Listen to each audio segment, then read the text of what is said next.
Hej, mit navn er Sofie Krog, og i dag vil jeg vise jer, at man laver kartoffelpandekager.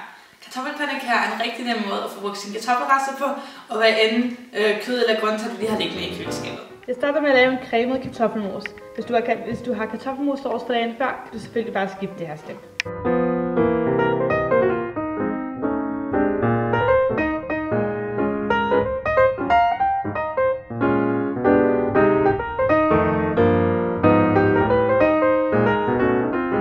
Ja, nu skal vi så til at lave selve dejen. Og jeg har skåret lidt forskellige grøntsager, men du kan egentlig bare bruge lige, hvad du har liggende i din grøntsagsskuffe.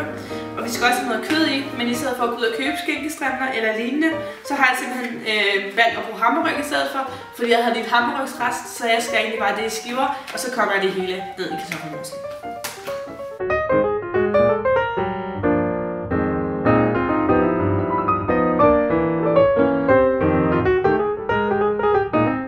Så er det blevet tid til at stege vores kartoffelpandekager. Jeg starter med en lille smule olivenolie, og så giver jeg et par minutter på hver side.